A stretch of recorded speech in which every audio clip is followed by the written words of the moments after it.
दशरथ मांझी एक बेहद पिछड़े इलाके से आते थे और आदिवासी एसटी जाति के थे। शुरुआती जीवन में उन्हें अपना छोटे से छोटा हक मांगने के लिए संघर्ष करना पड़ा। वे जिस गांव में रहते थे वहां से पास के कस्बे जाने के लिए एक पूरा पहाड़, घलोर पर्वत पार करना पड़ता था। उनके गांव में उन दिनों न बिजली थी न पानी। ऐसे में छोटी से छोटी जरूरत के लिए उस पूरे पहाड़ को या तो पार करना पड़ता था या उसका चक्कर लगाकर जाना पड़ता था। उन्होंने फाल्गुनी देवी से शादी की।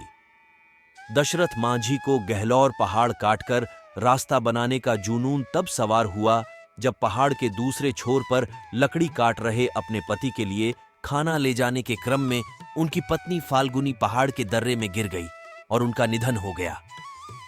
उनकी पत्नी की मौत दवाइयों के अभाव में हो गई, क्योंकि बाजार दूर था, समय पर दवा नहीं मिल सकी।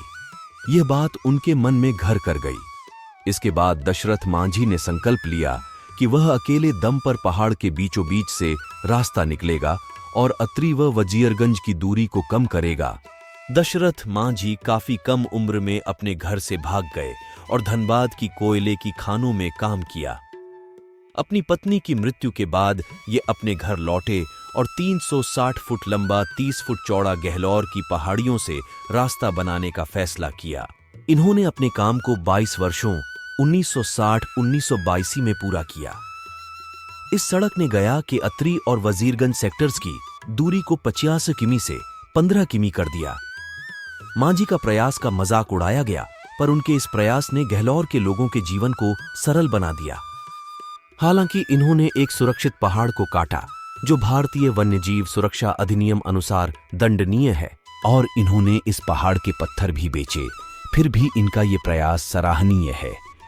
बाद में मांझी ने कहा, पहले पहले गांव वालों ने मुझ पर ताने कसे, लेकिन उनमें से कुछ ने मुझे खाना देकर और औजार खरीदने में मेरी मदद कर सहायता भी की।